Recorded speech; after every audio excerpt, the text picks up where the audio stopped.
You are listening to the Wild Man Podcast.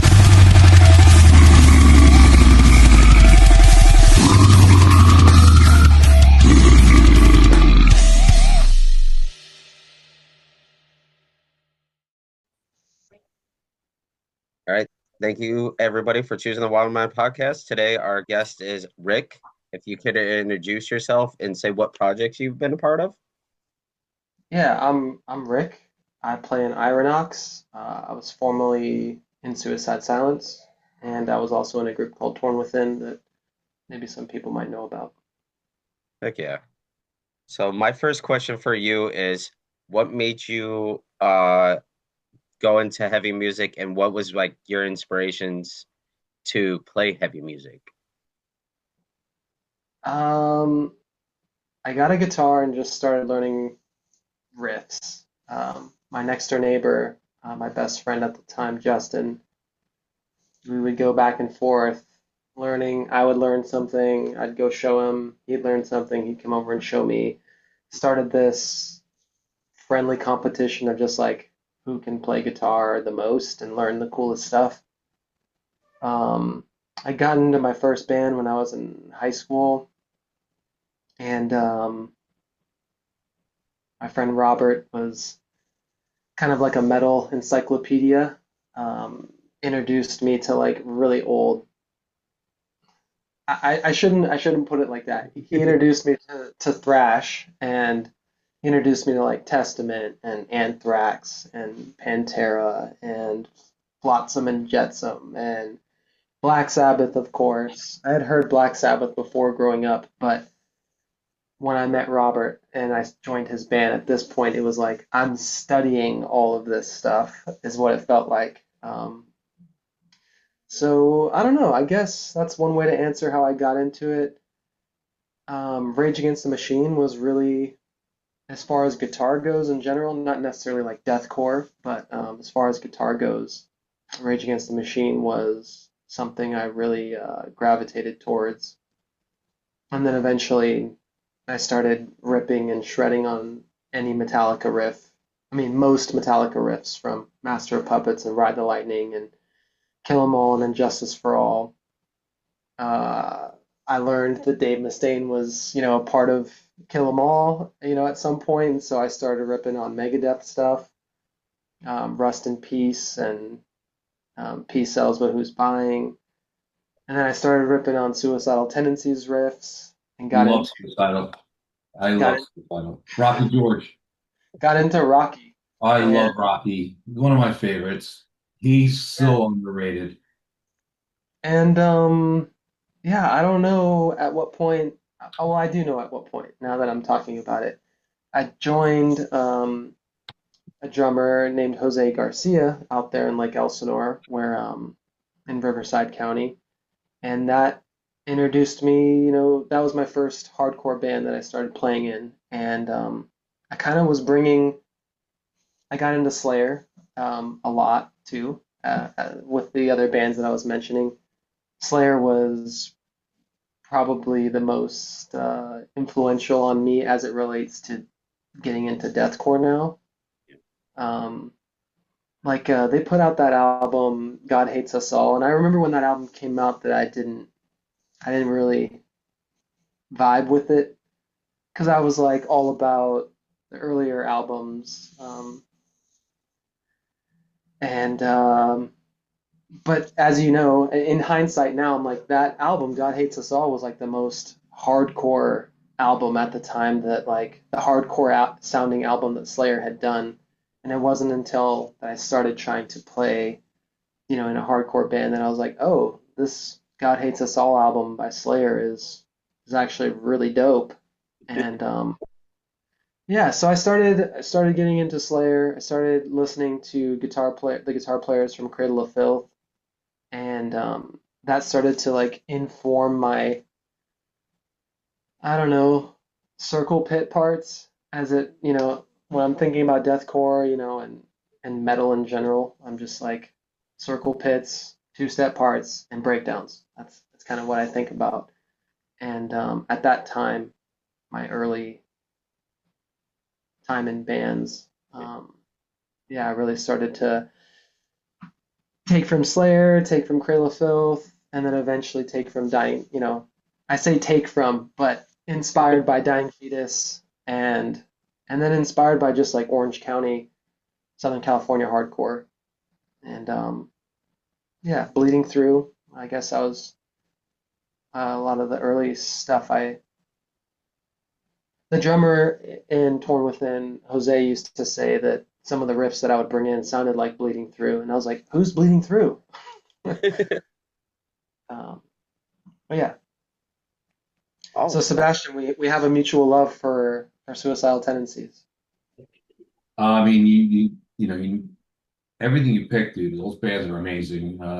Every everything you picked to get your influences from is pretty much like some of the best, stuff I like.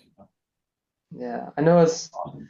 again, I was using that word. I started to use, oh, my friend Robert introduced me to old stuff, and it makes it sound like it's not good or something. But it, I guess what I mean is, stuff from the 90s and early What's Orange 2000s. County hardcore like? Is that like a scene or something? Sorry.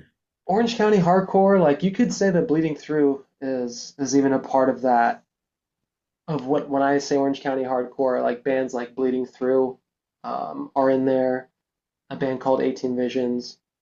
Cool. Um, I don't know if Adamantium is actually No. from Orange County or not, but this band called Adamantium, a band called Throwdown, this little pocket of bands, in the area that I was coming up in, a lot of people liked these bands, and the sound was cool. Yeah, and dude, I'm sorry. That's amazing.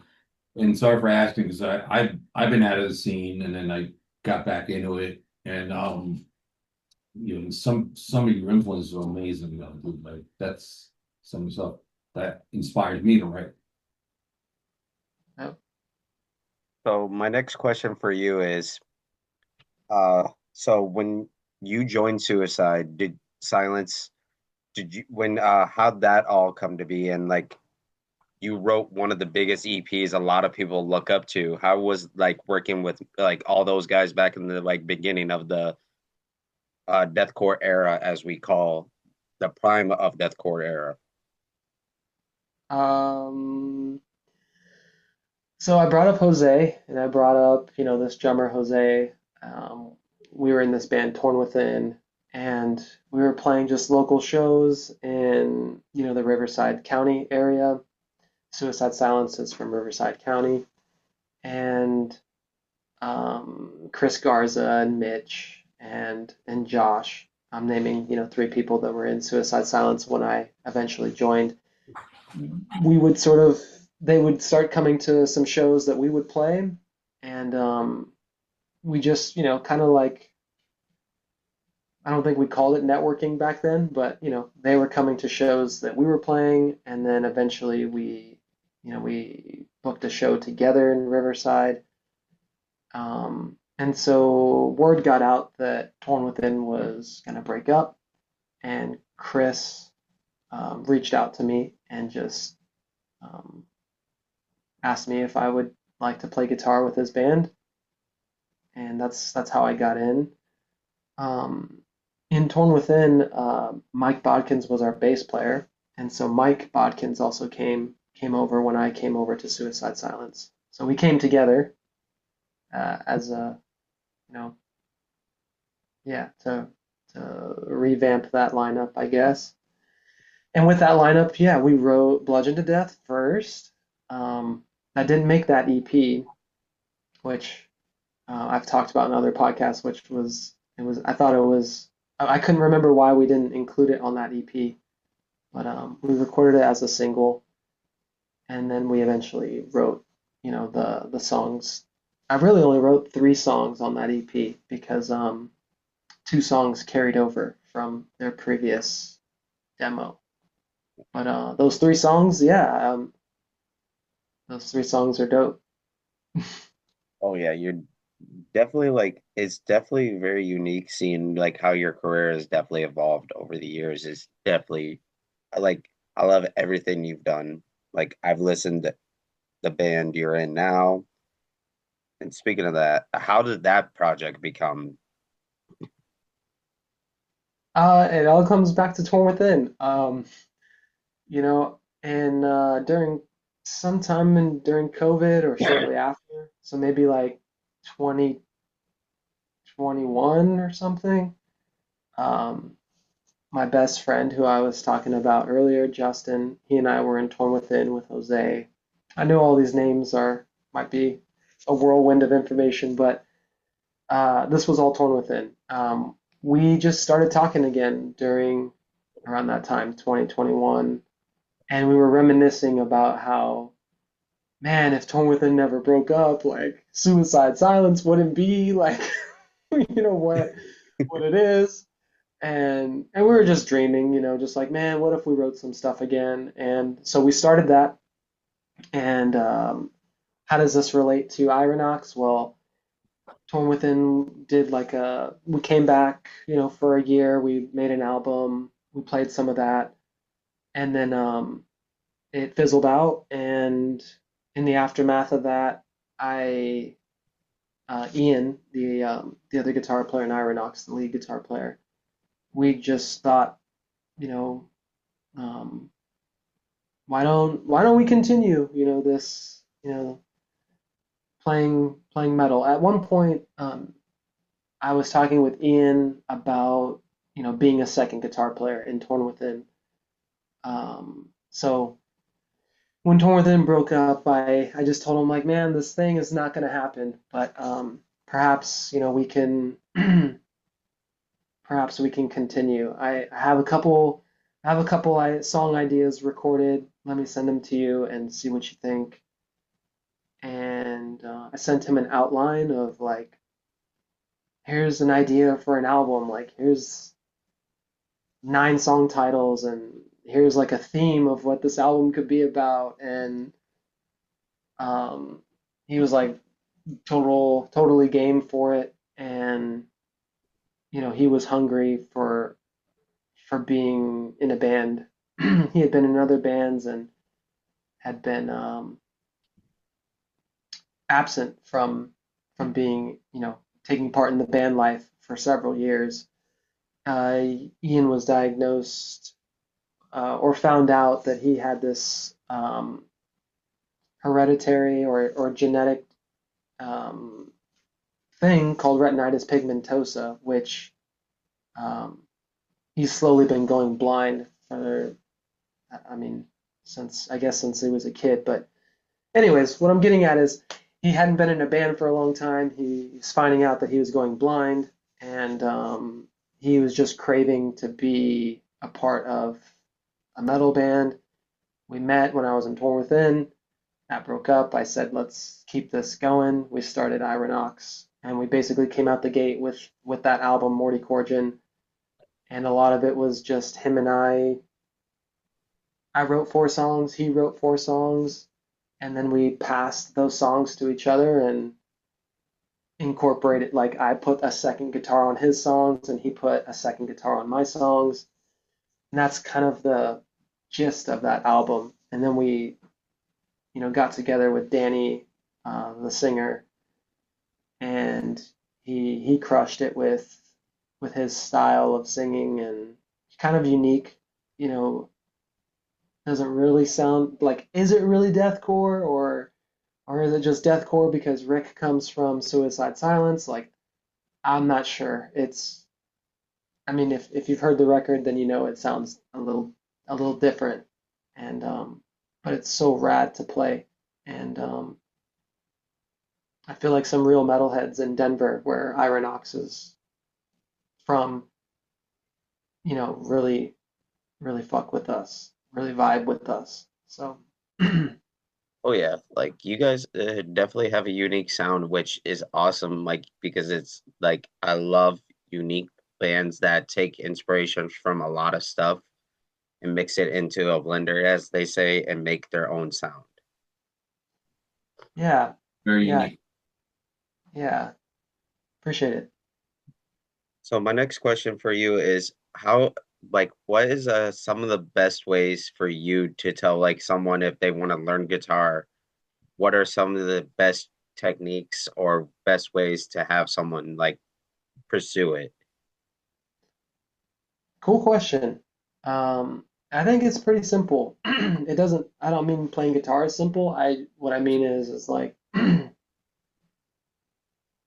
know, let's say, Jacob, I don't know how old you are, but let's say you're 25 and you've never played guitar, but you wanted to. And I would tell you like, well, if you have a guitar and you've owned it and it's just been sitting on the wall or something, or, hung up on the wall, like, if you just tried to play it every day for the next 5 years for 10 minutes a day, like in 5 years' time, you would be playing guitar, in a way that you weren't before. And so like I guess what I'm saying is like you just play it every day in the beginning. That's just how it is. If you really want to like get that ball rolling, you just play every day, and it really just starts to take off at some point. You either it's like for some people it's like a mental puzzle that they love to work out, like your brain telling your fingers what to do, and then your fingers actually being able to do it. Like for some people that really gets them going. For other people it's like, oh, well, I really want to hear myself play these songs that I know. It's like, well, the only way to get there is to uh, suck for for 10 minutes a day. If you just suck for 10 minutes a day, then after a month you'll be pretty surprised at where you'll go. Now, as Yeah. far as like actual mechanics or like music theory or like guitar playing, like a little bit more like a deeper layer to guitar playing, I really got into in the beginning just like chords, like just the major chords that there are. And my earliest practices were just like, I'm gonna go from a C major chord to an A minor chord, and then A minor to D major, and D major to G major, and so on and so forth. And like just see how fast my fingers could change, into these shapes. And then, it's an easy way to know if you pass the test or not, if your fingers are doing it right, is when you strum and if you can hear every note that your fingers are pushing down on. So that practice in the beginning, it it just really fueled me. I don't know. I have a twin brother that played guitar before me, and his guitar teacher asked me to try it out, and I prided it at that time. I really had a lot of pride in like being able to pick up things easily and you know skateboard, surf, water ski, Yeah. run really fast, play football, play basketball. Anyways, so I'm like, oh, guitar, yeah, no problem. I could do this, and then I couldn't do what the my brother's teacher was telling me to do. I just couldn't do it, and it just got me going. Yeah. Incredible. Do you have any questions, Seb? No, I wanted to pick Rick, what are you endorsed by anyone? Um, I so yeah, I am. Whether or not I use this endorsement very much, I is another story. But Black Harbor Sound is a company that does strings mainly in um, in Utah, and they partnered with the band, and we partnered with them through the record label. That's But awesome. I don't really, outside of that, I don't have any You know, endorsements or bar endorsement, sponsors. gotcha. Um, so who are your if I can depict your style, like if let me see, equipment. I'm a big gear guy. What's your what do you run? What do you play with? I've been running the same thing um since I'm like sorry, going with Jake. I'm a nerd for gear. I apologize. no, I'm a I, guitar player, so rad. Yeah, no, I appreciate the question.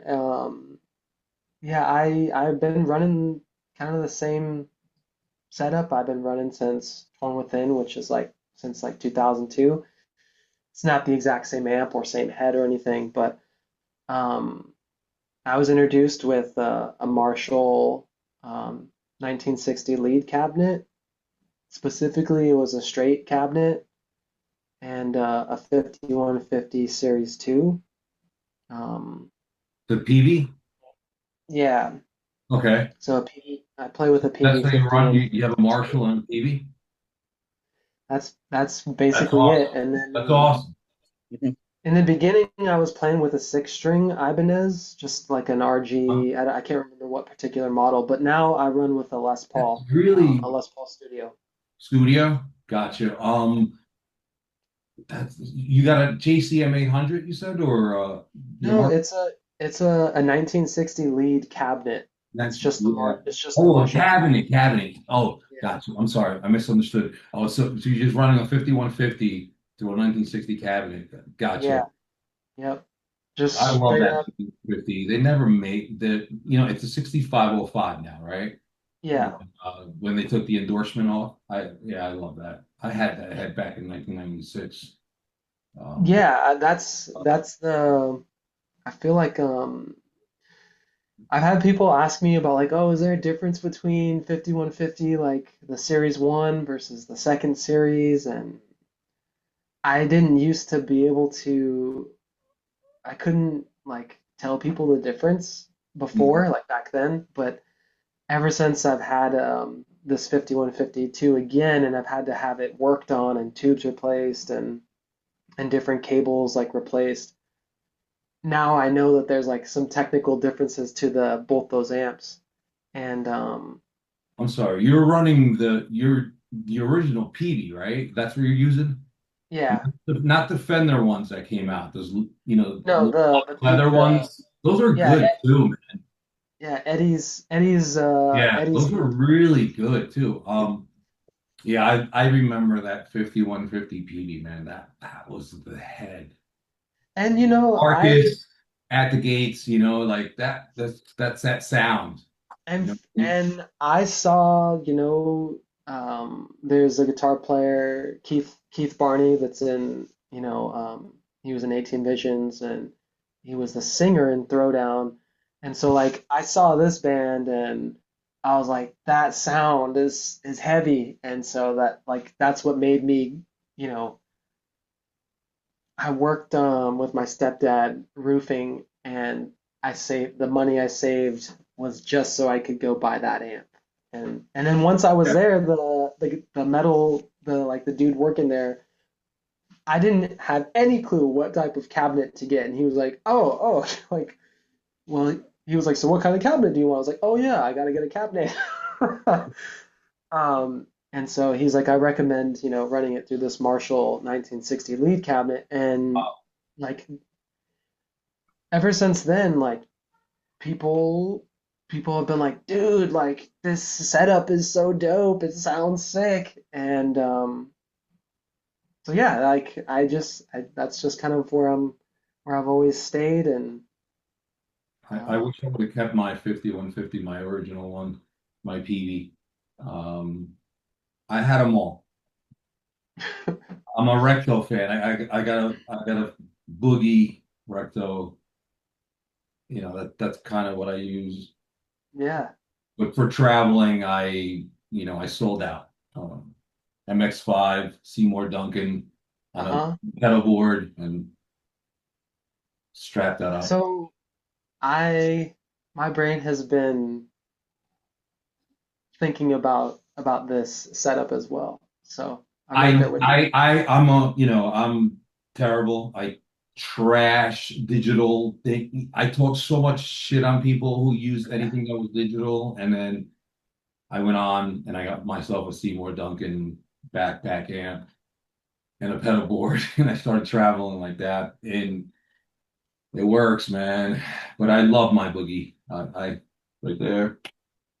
I don't even it's taking up space, carrying that big thing, you know. What's your if Jake, if you don't have anything else, you Go ahead. fine, we'll dive it into gear. I don't want to if we have any Go, other go ahead. I could talk gear all night.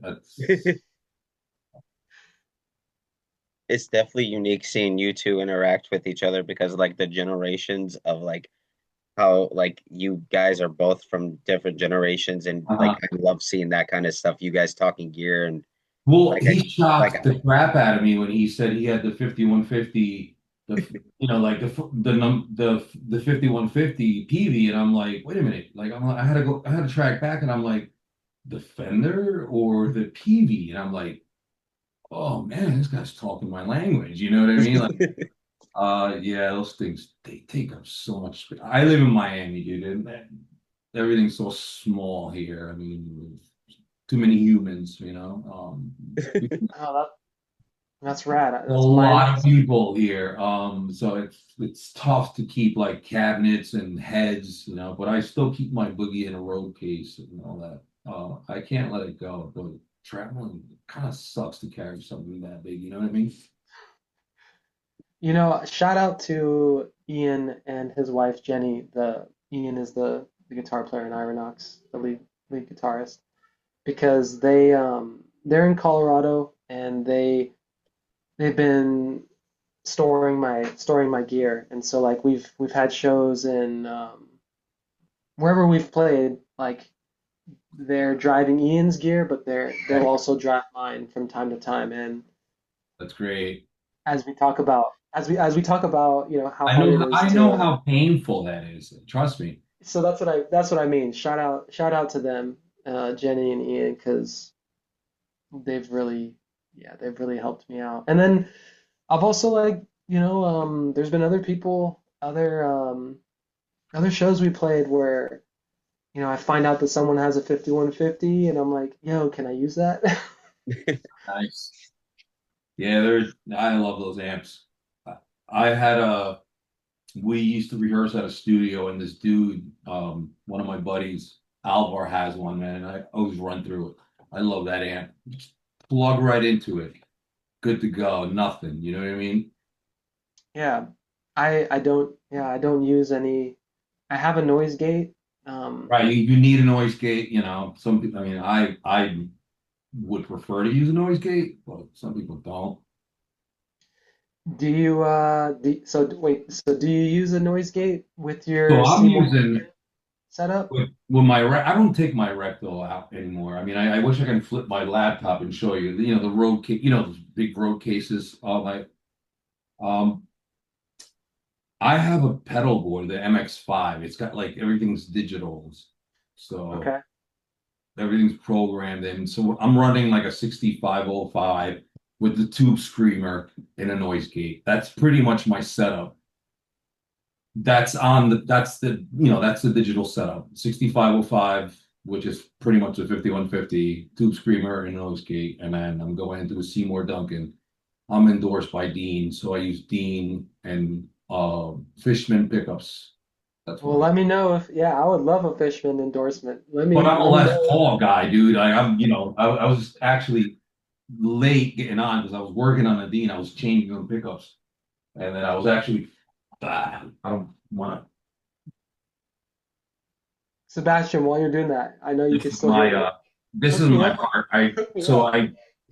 My buddy's endorsed with Dean, Mark Rizzo. I don't know if you've ever heard Yeah. of him. And I'm like, dude, I'm on Dean and I want to talk to the artist manager. I'm like, I really want to play with my Les Paul, but I don't want to like, start any controversy because I'm not performing with my endorsement, you know?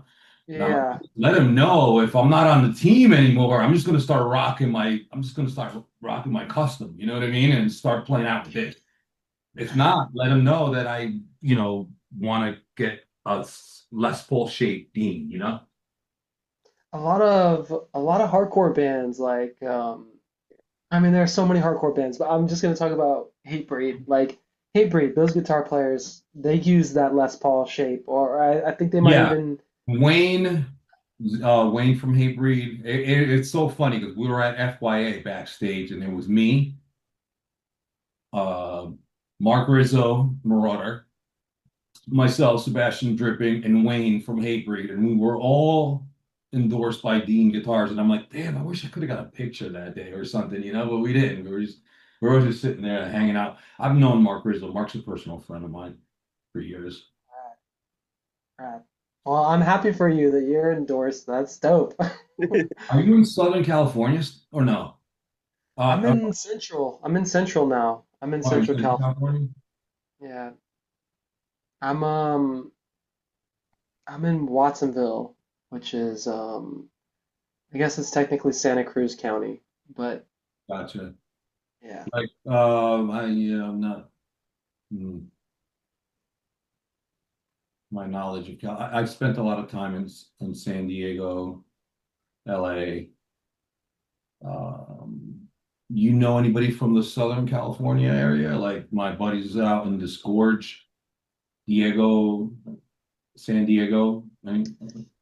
You know, the San Diego scene, I've only it hasn't been I mean I'm from North San Diego County. I was born in North San Diego County and so like I have a lot of formative years growing up in San Diego County, but not San Diego proper. But then when I started getting into this music thing and really with Suicide Silence, we were like focused Right. Riverside County. And then until we branched out and did other things. But hasn't been until recently that I'm like actually trying to tap in and get to know San Diego, the hardcore scene and North San Diego County and sort of like the venues and the bands. But Disgorged, that name sounds familiar. Gotcha. Legends, legendary. Okay. Yeah, should check them Oh, out. I definitely will. Yeah, this Diego Sanchez is iconic guitar player. He's shreds. Man, Very, very aggressive and brutal death metal, but doesn't miss a fucking note. This kid is fucking he's on fire. dope. I will check him out. He Diego, rich guitars with those weird shapes. which Diego kind of guitar? BC Rich. He Oh uses yeah, yeah, yeah. rich guitars like I think like the not the Warlock, the I mean he's one of my favorite guitars. He's so fucking good, man. My oldest brother is Diego, so Diego Sanchez. Okay. Yeah, I'll peep that. Oh yeah, for sure. It's definitely cool seeing you take part still in the local scene and support like local bands and everything in the hardcore scene. Well, part of it is out of necessity, straight up. Um, like these are the places where we're playing. So I'm trying to get to know, you know, who's out there doing it right now so that, we can set things up together. And so a lot of it's out of necessity and it's rad to get to know and to go and play shows with all these different people that I'm meeting like right now You want to be because supportive as well. If you want to be part of a community, you know what I mean? I feel that when you're in a band, it's good to get to know people. and just like you know you see that to your point, Sebastian, about the community, you see like these different communities and like how important it is to people. And whether you're moshing and like that's what you do in the scene is you're known as that person that comes to all the shows and moshes in North San Diego County, or if you're the band that came up from there, like it's just been it's been really surprising and cool to meet these people and you interact online but then to meet and see these people face to face and watch them get down, um, watch how they promote, watch how they work. um, it's a treat for me because they get to watch how I work and Absolutely. they watch how you know like the amount of time that I spend promoting or they watch. how, we try to help other bands with their changeover so that the show can just keep rolling smoothly. Someone needs a snare stand. Well, it's like, oh, I know the person in this band. Let me go ask them for you. Just little things like it's really Sure. cool to be a part of putting on an event with the different local scenes. It's really dope. Yeah. Oh yeah, for sure. Like I think where I am right now, like it's definitely unique to see it because like I definitely understand what you mean because like my roommate is in a band called Integument and their bassist we're not gonna get into that, that's a different topic, but like got out of the band and they needed a bassist and there's another band called 12 Gauge Autopsy and the bassists are like this, do they need a bassist? And I was at a show, I was like, I think so. And they're like this, let me hit them up and see if they need a new bassist. Now like the bands are sharing each other's members, and everybody's taking care of each other because it's about a healthy community. You don't want to be that band that's like, oh, I'm not gonna share my member. It's all Yeah, about sharing, growing together. it You should know, it should be, and I think it happens, but then there's a lot of chaos happens too from that, but it should be that way. And it's great when you can create that sense of community and brotherhood. I Unfortunately, things go sideways. I want to wrap on this topic for a second because it's been something that I've been thinking about, I guess. It comes up. So like it is all about community. It is all about, supporting and helping one another because, the music industry itself of what we know that right now, like it's a hard business to be in. And to even say like hardcore music and business in the same sentence feels a little bit weird. Like it feels a Doesn't even lot, make sense.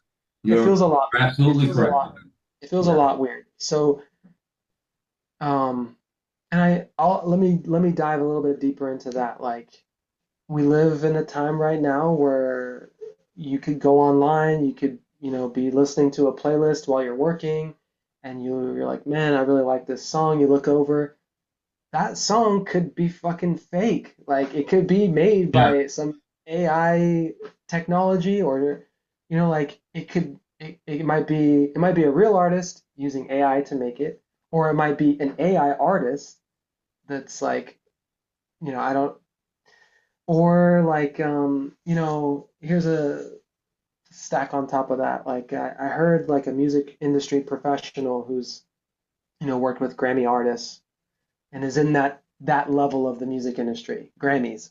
And they're talking like, man, there hasn't been a session that I've been a part of in a studio over the last year or however many years that did not incorporate some form of AI.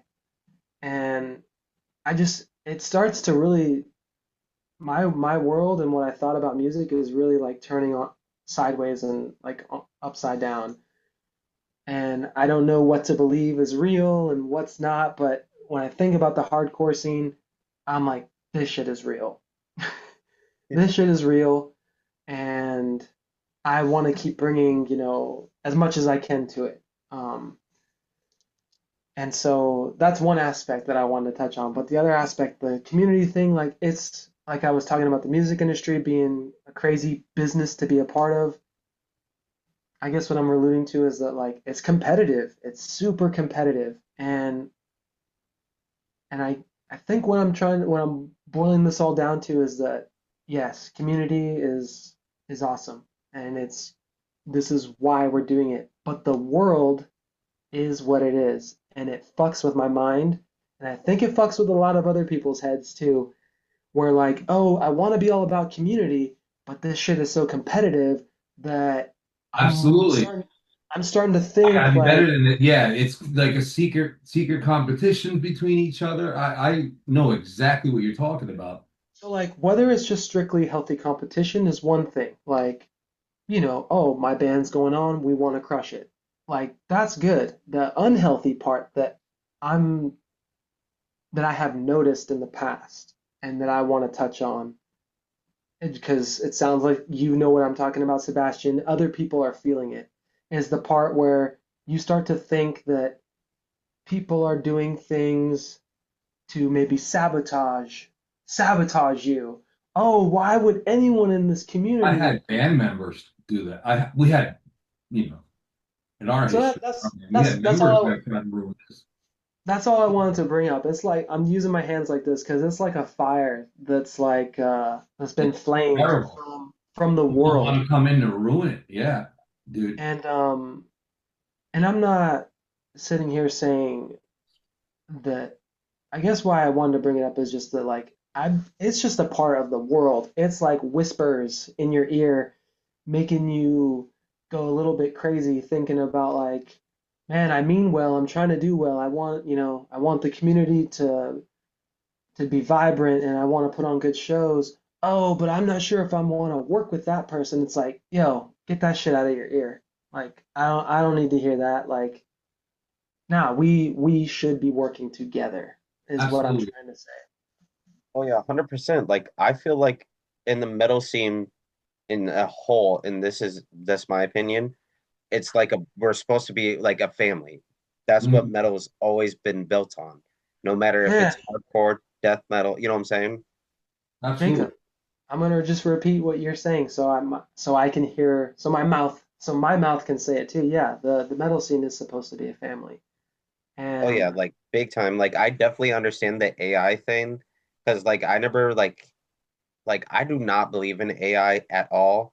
And a lot of people ask me if my logo, like the logo I use for the podcast is AI. And I'm like, that is from a guy named Audra Goldfinger who drew that at He drew a home. dripping logo. He drew a dripping shirt. And for You know what God's I mean? sake, The real guy. it's Yeah, not that hard to get a hold of an artist right. who lives all the way across, as they say, across the pond and have someone It's in draw you a logo. Indonesia. Yeah. I got a good one for you. So what we tried to do for you guys, and my case was different, right? We started, broke up, blew up while we were broken up, and I'm coming back playing at like kind of like a retirement life. You know, I'm older than you guys, obviously. We tried. So, when I had to start getting back in shape and to playing, to start performing every night and start playing shows, and I'm listening to these bands to start writing, and I'm like, wow, like, a lot of this music sounds perfect. And I'm not going to name any bands because I don't want to put anybody down. And then I would hear like, my buddy was like, well, I'm like, this is amazing. And he's like, dude, he's like, they snapped the grid, they're quantizing, they're using a metronome, and I'm like, okay, that's pretty cool, but it sounds great. And like what we try to do, and what I try to tell my guys, so we use triggers live. We don't use triggers in the studio. We do everything musical, live kit, in recordings, no metronome, everything by heart. We want to bring, that's what I want to do. We want to bring music back to being music, right? Not computerized, not AI. You know what I mean? Um, yeah, no, and it's gotten out of control. Like you see some of these bands I mean, listen, they sound great. And I no shame to whoever does it. They record, I mean, we recorded on ADAT, it's like go. These bands record a lower tempo, speed up the tempo, and then do this, do that, and you edit. And listen, everyone's gonna have to get their stuff edited, right? We're in the digital age, but I try to still keep it. Listen, in the studio, we're not gonna trigger. We're gonna mic the kick drums. We're gonna mic the cabinets. We're gonna keep it old school. We're gonna put a room mic. We're gonna get that vibe. You know what I mean? Keep it real, man. Let's bring it back to being musical. no, I wanna tap in here On and that give same thing, I like house music. Don't get me wrong. yeah, I yeah. don't disrespect technology or, I wouldn't like AI house music. I like a DJ who makes beats, Yeah, but I want to tap in here music. and bring it back to what I was talking about when I went on this tangent. was just the like, Yeah, you I'm know, a I try to no, navigate it. I no, apologize. you're good, Sebastian. I just want to bring it back and say, like, to your point, Jacob, yeah, the scene is tight. Like, all the different scenes across, you know, from Florida to California, like, all the scenes have something special. They got special bands coming out of there. They got special people who support and mosh and dance and promote and do art and like all that stuff is cool. I love interacting and putting on events with these people, interacting online, getting to know these people, and most importantly, playing shows. I brought up the AI stuff to just talk about like the greater world outside of our scene and outside of hardcore music, I believe, is like it the world is crazy is what I'm trying to say. And it sometimes I feel like it affects me and then how I interact in the local community. And I'm trying to say like I'm really trying hard to like get that shit out away from me, like not let it affect me and not let it affect me when I'm online trying to chat with bands and people, not let it affect me when I'm writing music, not let it affect me when I'm at the show and I'm like, I want Ironox to kill it, but it's like, yo, like show up early and show love to the other bands and like people are still going to do their thing to the best of their ability and it's going to feel intense like, yo, that band really killed it. I don't know if I want to go on after them. It's like, nah, we are here for the community, for pushing each other, for showing up for each other. Like, yo, who's going to mosh for you like if we don't come here? And and I mean, I guess I was just saying like the world is fucking crazy and there's a lot of things going on in the world outside of the music industry. Inside the music industry, I'm noticing the weird stuff with AI and so I just don't that shit's out there, people, and do your best to not let it affect you like any negative stuff. Do your best to not let it affect you and affect your scene and affect how you interact with the people who are showing out to shows. Um, the scenes will just continue to thrive and be dope. So Oh yeah. I think I that's all I think the wanted. best quote I've ever heard, and it's from Don from Wake and the Cadaver, is work your merch table, be supportive of each other, support each other, uh, don't be an asshole, and just love each other. Yeah, And like, I love going to shows. I love it because like I go to a show. I go to shows out of the Midwest. Like I venture out because that's what I have to do. But like I tell every local band, do not forget where you came from, because you don't know when you're gonna want to come home and play that local show. Because we supported you from the beginning, and we're still Yeah, gonna support you when you're big. I feel that that's something that's getting broken right now. For me, the way I look at it, I think that social media had, as much as technology is really good for us and we need it and it's effective, but I feel like a lot of people, things go sideways a little bit. So like, a kid will go to Guitar Center, pick up a guitar, he'll get himself a interface, he'll program some MIDI drums. Now he's got a band, you know what I mean? He makes the social media. That's awesome. Do it. That's great. And then they make a social media account. And you and I talked about this, Jacob. They feel very entitled, like you owe them something. And like, hold on, buddy, like I been doing this for such a long time. We were like rehearsing in people's bedrooms, and doing stuff like that. And like some, people now, they make it a competition. I kind of feel like the Instagram social media thing could turn into a little bit competitive in a way for the younger guys that are coming up, not for the guy Totally. that's grounded, the guy that's grounded and knows its plays and it he is a musician, but a lot of the younger kids get entitled because they have, they can reach it to any one of us. I mean, you know, they can send a message to any one of us and say, hey, we want to. I feel like that's what's lost, and that's we're probably never going to get that back. And if we're going to start talking about AI and all that, we're going to dive into another cloud. But No, like I said, I only wanted to bring it up because to me it just is an example of the world being crazy and you don't know, it's you know. technology, man. It's here, man. We're And yeah, like people do things in all sorts of different ways, a lot of new bands doing cool things in their own way in the world that they're coming up in and um yeah, it's all good. Yeah, so I don't think I have anything else. Do you, Seb? I'm good, man. It was a pleasure. yeah. It was definitely an honor to talk with How's the you. weather in California? I love It's California. I would be living in California, but my wife doesn't like California. So No, the weather is great right now in where I'm at, and let me try that again. I want to say it humbly. The weather is really great right now. I'm very, very thankful for as we um, should be. 65 degrees and sunny, and you know, yeah, it's great. Man, I Me and the wish it was kids. here.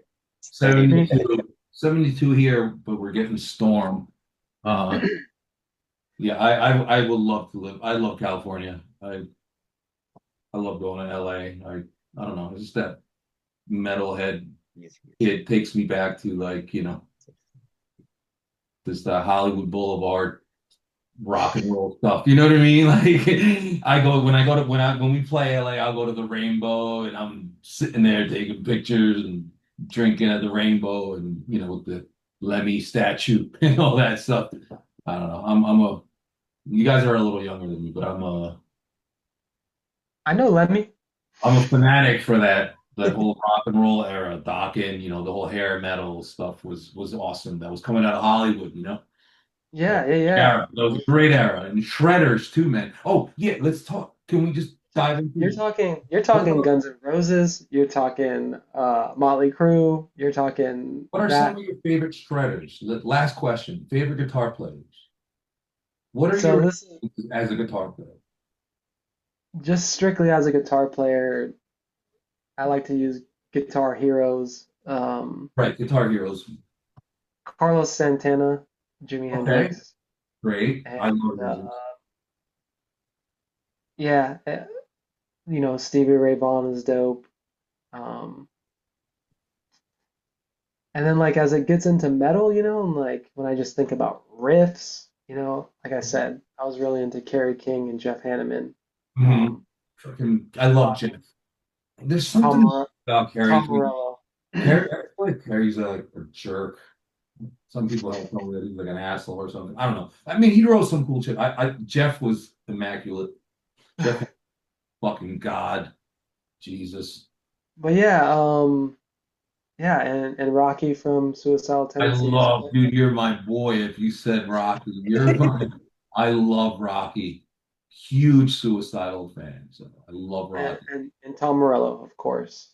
Um, After Suicide Silence, the guitar player like that I really just loved Tom the Morello from Rage. yeah, Tom Morello from Rage, but For me, I after, couldn't grab his like. So I guess because I'm older and I'm stuck in my ways, and I like what I like. Maybe I don't know. I couldn't. I don't think the guy sucks. I think he's an amazing player. I don't. I don't know why. I just could and never.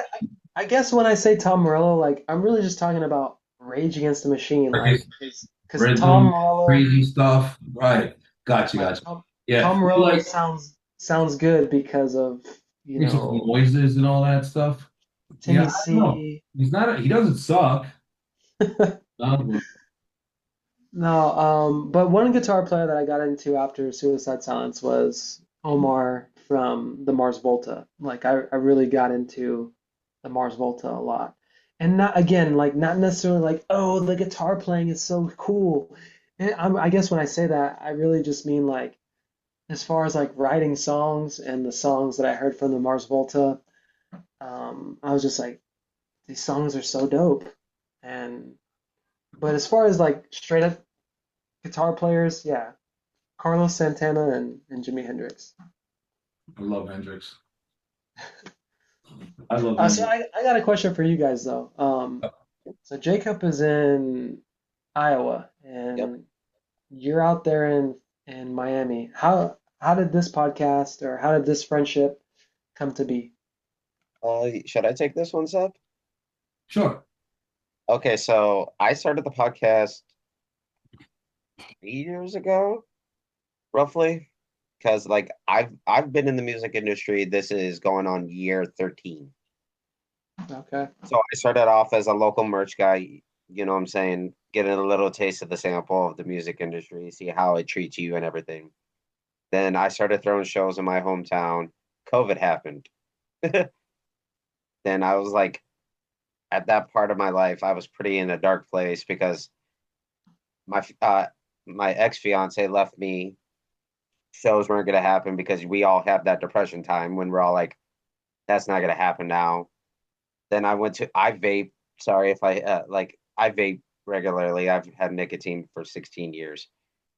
And someone's like, you should start a podcast interviewing bands. I was like, this, okay. I don't know anybody. And they're like, that's a lie.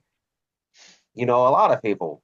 I'm like, all right, cool. So my first like year, I was just going straight for like any band and every band because I was hungry, if that makes sense to you. Yeah. Yeah, it Then does. Sep hit me up on TikTok, correct? Because you did an interview with Waken, and we Austin Waken, Yeah, I Jersey came up together. Actually, Don, he sang for us for a little while. We would love for Don to stay and sing for us. I mean, who wouldn't? then Sep hit me up on TikTok because I think I posted a reel of me and Don sitting Yeah, down. Uh, for sure. I saw that interview. Don is pretty much my brother from another mother. Shout out to Waking the Cadaver. Don, I owe him a lot. I can't wait to move to Jersey. See, as they say, or as Anthony would say, I can't wait to see my bro. Then me and Seb, I did an interview with his band called Dripping from Jersey, and we all like connected that way. That's with my old co-host who lives in California, Che. Then I that's a different situation. I let go of Trey because I was like, I probably could do this by myself. Then I did a few interviews, and I was like, I can't keep doing this by myself because I get I'm getting busier and busier. I work 2 jobs. I'm gonna need a co-host to give me that boost behind me. You know what I'm saying? Yeah. Then I hired a kid who was 21 or 22 now, and it didn't work out with him because like he did an interview with a band called Mall from South Dakota or North Dakota, one of the Dakotas. Then I was like, send me the interview. Then me and him, like, I was like, I need you to do some interviews with me, and he was like, I don't think I really can. I was like, okay, I definitely understand. I was like, you're a young kid, you're in a band, you're doing everything for the Iowa scene. I get it. And he's like, sorry to let you down. I was like, it's okay. You do your thing. Then I was just sitting there one day and I was like, I'm gonna ask Seb to if he wanted to be the co-host because Seb has so much knowledge of the history of death metal and everything music related. And then we reconnected after that, and this is our second interview together. Tomorrow will be our third. Yeah. So I And pretty much, I always wanted my side of the story. I'm like, I like to, I always wanted to, I was telling my wife, I was like, I always want to do a podcast, but I'm like, I'm so busy. I got too many things going, and like, and I don't want to start from ground zero, like I don't want to start from the bottom. And it was so weird. Like Jacob and I were talking because I'm like, hey, what, I was just shooting him some ideas. And then I think I don't know, dude. I felt like we just read each other's mind and just automatically like kind of like asked each other, "Hey," I'm like, if you interview Marauder, can I kind of co-host that with you? Or and then you were like, why don't you just co-host? I don't know. It just kind of worked out. We kind of just merged it together. And then we've been rocking since. I just like to shoot the shit with people and talk about music and gear. I want to know angles that I've never. I want to talk to people from scenes that I don't even know, you know what I mean? Even existed. You're telling me like Ocean County hardcore, and I'm like, I'm listening to you like, oh, it's awesome. There's like an Ocean County, because I know the OC, you know what I mean? Like I knew like OC, old school OC skinheads from back in the day, from when I was hanging in Cali, and it's just cool to hear that, like there's like old like different places have scenes, and I'd like to shoot the shit about gear, like just diving into your 5150, like, and with all due respect, I tell Jacob if I'm out of line, you can stop me because we talk about gear all day. I think you're muted, Rick. Uh, yeah, my There bad. you I was just saying that's a cool story, guys. Yeah, that's just interesting that people from different parts of the country or the world at that Are come you together. in good terms with Garza? Yeah, yeah, I am. Okay, cool. He's got some really cool interviews, man. Bro, yeah, Killing it.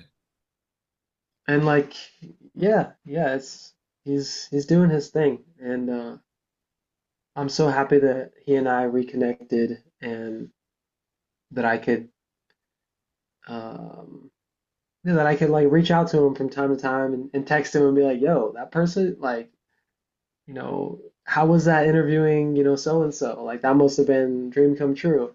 And Right. it's just cool to be able to connect with him on a different level and stuff like that. That's go. Oh yeah. awesome. Be able to, it was cool to reach out to him and be like, hey, we're planning Corona, like come through. Hey, we're like, what's up with this spot to eat before the show? Is this gonna be good? And he's like, yeah, like do that, He go seems there. very down to earth, man. I've never met him, but obviously know who he is, and I he seems like a really, really chill dude.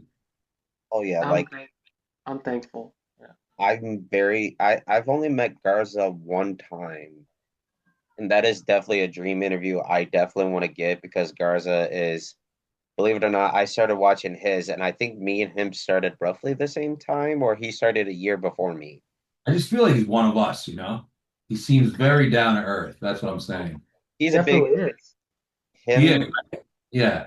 Eddie, all those guys seem chill. Like I get very nervous when I meet certain band members because like I flew to Philly and did the Metal Beer Fest out there for a day. Then I drove out, like I had to rent a car, and I was like, Chaos and Carnage is playing roughly 3 hours out of Philly and Reverb, uh, Philadelphia. Yeah, that's in like freaking And I talked to Garza for PA. about 2 seconds because VIPs, let's be real, VIPs, they try to get you through like go, go, go. And like I wanted to sit down and pick his brain because like his podcast is where I eventually want to be. I want to be doing this full time. Yeah. And like I told him like when I met him, I was like, I do a podcast and I showed him my guest list and like I tell a lot of like the most interview I'm very proud and I got by myself because it's like very I do like it this is a DUI podcast. Like I do everything myself. I sent Sab information and everything and like the one I got by myself is Paul Mazurkowitz from Cannibal Corpse. And that to me Big. is wild. And I'm just like I hit him up on Instagram and I was like, the dude's probably like this. I don't know this dude. He's not from like Metal Injection, Garza, or any of these guys, I'm not shooting anybody down or anything. But it's just like I was like, I'm gonna throw my shot and see what happens. And Paul did it, and it's like this. I looked at like interviews and they don't do interviews. And it's been 12 plus years. Yeah. No, you just gotta do it, man. So Garza seems very back to sorry, I'm like losing my train of thought. He seems very down to earth. I feel like he's like one of us. I big ups to him and his success. I hope it keeps going. And And to you guys too. And to you guys too. And dude, yeah, it was awesome. What are you playing on, Rick? One last question. What axe? What do you play on? the Les Paul Studio. Studio? Oh, okay. Gotcha. Yeah. Tuning? With some super fat strings. I'm tuned in drop B flat. So I Drop guess D. it's like C standard, but then take that top string down to B flat. So C stand there and then you just drop it. Yeah. Sick. Sick. What Yeah. gauge? Strings? 13s?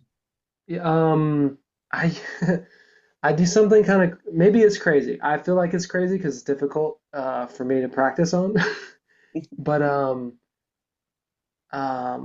I get a set of Ernie Ball 8 strings and I use the top 6 strings.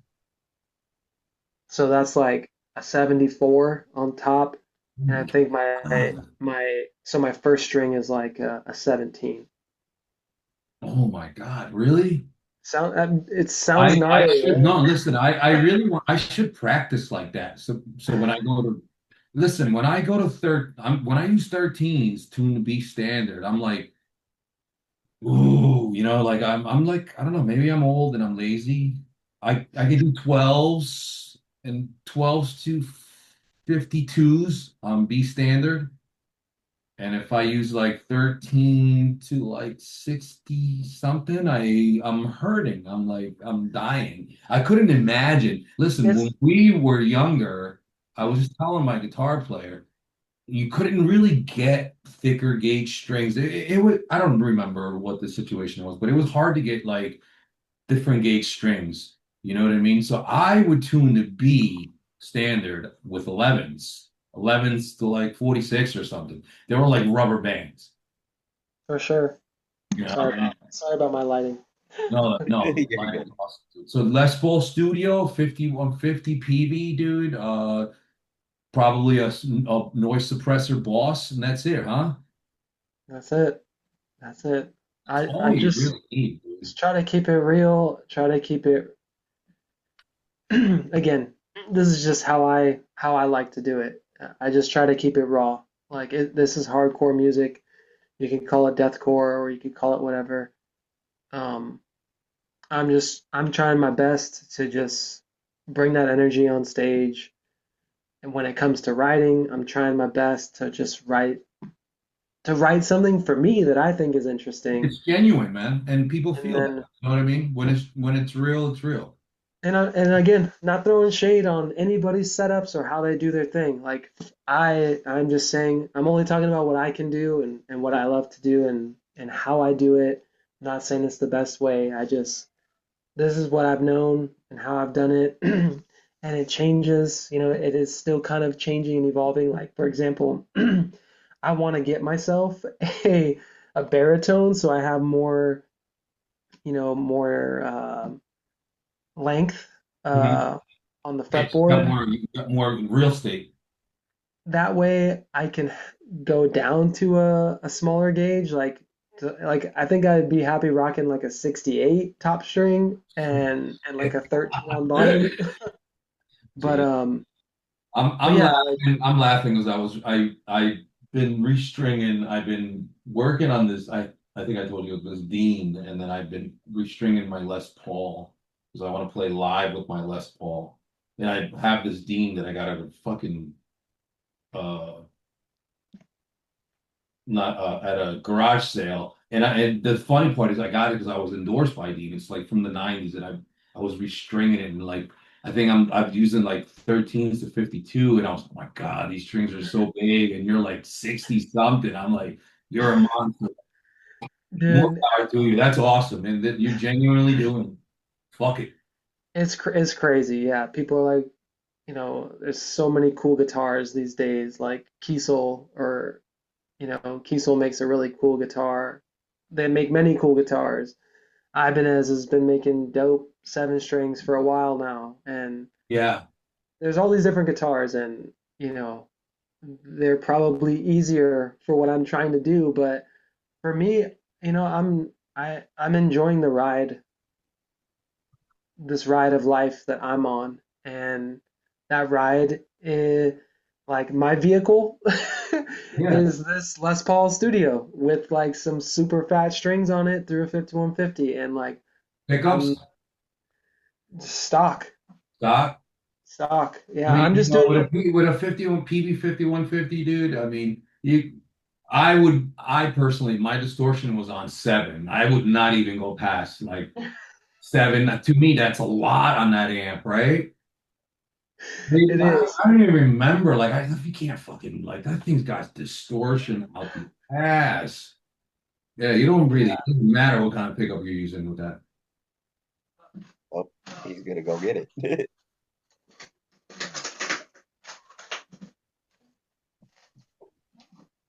Yeah, it's just Nice.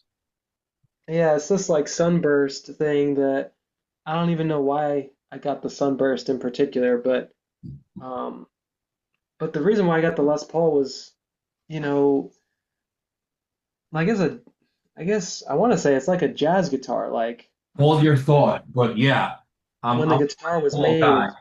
it was Yeah, like it's so funny because it was like a jazz my piece. buddy was. I was just showing him this. This thing never leaves my house, right? Um, I have a white custom like 56 like Randy. Nice. It's in my closet and it's faded and it's vintage. And this thing never. I was telling my friend uh, when I die, my daughter's gonna get this, right? That's rad. It's Yeah. like for me, like Jimmy Page, you know what I mean? Yeah, yeah, yeah. So this No, thing so like never so leave. you I never even tuned this. I think I dropped. I was playing some Zach Wild stuff for a while. Like I was just jamming on it, and I think I dropped. I did like a drop D on a set of tens, but I never tuned this thing any lower than D. I try to keep it in the realm of E and like not touch it. so like you know how it Don't is even take it out of the house. with Les Never been Pauls. out of the house. With Les Pauls, it's different than like an Ibanez. Like the harder you pick into a Les Paul, Yeah, the sound from the pickups yeah, changes. Like it's absolutely. a different character to the sound. And so when I was playing with Ibanez guitars and other guitars, Jackson, and it's just like, you get the sound that you get, especially when you're, running it through distortion. And then when I got introduced to like this phenomenon of like if you just play harder on a Les Paul, like you can get more crunch out of it. And I was blown away by that. And so um Not only that, there's just something about the way they feel. It to me, it's almost like somebody invented the perfect shaped guitar, the most comfortable, the most. It's like you can have luxury. To me, it's like the Cadillac of guitars, man. I don't know. There's like 3 things I would tell my wife. I'm like, in life, you got to have a Caddy, a Les Paul, and a Harley Davidson. And to me, that's my like my trashy, like I've made it in life. If I have a custom, and I do, and I have a Harley and a Cadillac, and I'm done. That's it. I quit. I retire. But yeah, you got to have a Les Paul. I mean, I don't know. To me, perfect fucking guitar. I can't say anything. I use my whammy bar. I like floating Floyd Rose and floating trems and all that stuff. And yeah, I mean, it's there's some Ibanez's that are very easy to play. And my customs got like, I was telling Mark Rizzo, my customs got like the G strings, got some dead frets on it, beat up. It's the 2006 replica of a 56, and I kind of scuffed it on purpose, make it look like a relic, which is, uh-huh. a lot of people would be fucking pissed at me for doing something to a $2,000 guitar, but I didn't give a shit because I don't care for material things. We're not taking them with us. I mean, if you put that Gibson in my coffin, I'm probably not even going to be able to play it, so it's useless to me. It's only useful to me now, you know? Right. Now, yeah, this has been dope talking to you guys, and Hell yeah, man. yeah, we'll have to stay in touch. Dude, stay in touch. Wish you the best, brother, and much success. And you're doing it, man. You're Thanks. it, Thank you man. guys. No problem. Yeah, Jacob, keep doing your thing too, man. Oh, I'm I'll trying. be, We yeah, got some big ones in the works. Can't say any names right now because they're gonna be surprises. Yeah, it's funny because the hard Lord, we got Marauder coming up, you know. I mean, by the time this comes out, I'm sure it'll be out. We got Marauder coming, but I feel that we need to haul that because they did the hard Lord did Jorge, but we're lucky enough we're gonna get everybody. We got the whole band. sick. Uh, we got a few announcements. We have Necro Gore Beast from Canada coming on. Uh, Okay. I'm sponsoring a festival. Shout out to Oh, Shamrock Shamrock, Splatterfest. right? Yeah, yeah. If you see Devin, if you see him before he calls me, I'm gonna be fucking mad. Be like, listen, call Seb. He needs to talk to you. I hope you don't see him before he calls me, though. I'm gonna be pissed. I Uh, know he's in Europe, but then we got Chris from Eternal Bleeding hopping on soon again. oh shit, I didn't know that. Yep. I'm driving up to Milwaukee Metal Fest, and me and Chris are somehow he's gonna pull me up there, and we're gonna go. I'm bringing the laptop. We're gonna sit on the roof of the rave and smoke a cigar and drink some bourbon. You gotta fucking put me on three-way. You gotta put me on chat with Chris because Chris is another Dean artist. So it'll be good to talk to Chris. And you know, me and Chris, we know each other, but we never like formally met. Like, hey, what's up? You know what I mean? Obviously, I've seen his band 1,000 times.